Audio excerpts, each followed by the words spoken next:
ത്രിയേക ദൈവത്തിന് സ്തുതി.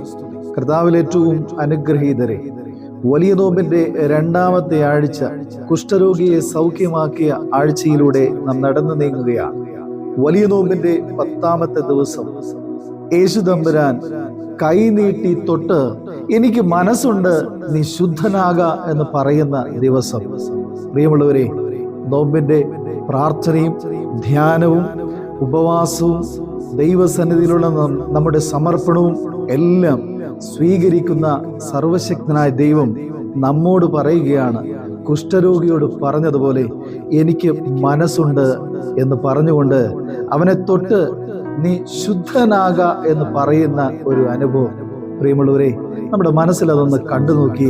യേശു എന്നെ തൊടുന്നു, ഞാൻ പ്രാർത്ഥിച്ചത്, ഞാൻ സമർപ്പിച്ചത് എല്ലാം കണ്ട് കേട്ട് എന്നെ ഒന്ന് തൊട്ട് എന്നെ ഒന്ന് സൗഖ്യമാക്കുന്ന ഒരു അനുഭവം.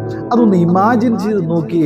അങ്ങനെ നാം ഇമാജിൻ ചെയ്യുന്നത് നമ്മുടെ ജീവിതത്തിൽ ഒരു അനുഭവമാക്കി മാറ്റുകയാണ് ഇവിടെ നാം അന്വർത്ഥമാക്കേണ്ടത്. കുഷ്ഠരോഗി അത് ജീവിതത്തിൽ അനുഭവമാക്കുക. അവൻ പറഞ്ഞു, അവനെ തൊട്ടു, അവൻ നെഞ്ചോട് ചേർത്ത് വെച്ചിട്ട് ശുദ്ധനാകാന്ന് പറയുന്ന സമയത്ത് അവന്റെ മനസ്സിലൊരു കുളിർമയുണ്ടാകുന്നു. മാറ്റി നിർത്തിയവരുടെ അനുഭവത്തിൽ, മാറ്റി നിർത്തപ്പെട്ടപ്പോഴും എന്നെ ചേർത്ത് നിർത്തി എൻ്റെ രക്ഷകൻ എന്ന അനുഭവത്തിൽ അവനോട് ചേർന്ന് നിൽക്കുന്ന ഒരു സന്തോഷത്തിന്റെ അനുഭവം. ആ സന്തോഷത്തിന്റെ അനുഭവം പൂർണ്ണമാകുന്നു എന്ന് നമുക്കിവിടെ മനസ്സിലാക്കുവാനായിട്ട് സാധിക്കുക.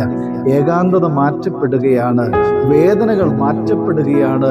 ഞാൻ ഒറ്റയ്ക്കാണ്, എന്നെ കരുതാൻ ആരുമില്ല, എന്നെ സഹായിക്കാൻ ആരുമില്ല, എൻ്റെ കൂടെ നിൽക്കാൻ ആരുമില്ല എന്ന ഒരു അനുഭവം മാറ്റപ്പെട്ടിട്ട് ചേർത്ത് നിർത്തുന്നത് ലോകത്തിന്റെ രക്ഷകനായ ക്രിസ്തുവാകുന്നു എന്ന ബോധ്യത്തിൽ അവന്റെ മനസ്സിലുണ്ടാകുന്ന ഒരു വലിയ സന്തോഷമുണ്ടല്ലോ. അത് പറഞ്ഞറിയിക്കാൻ പറ്റാത്തതാണ്.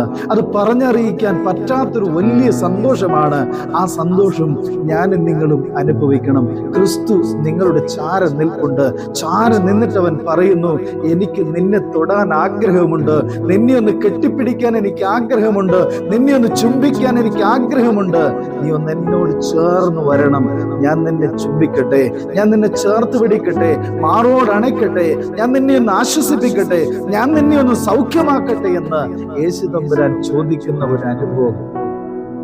വാതിക്കൽ നിന്ന് മുട്ടുന്നു.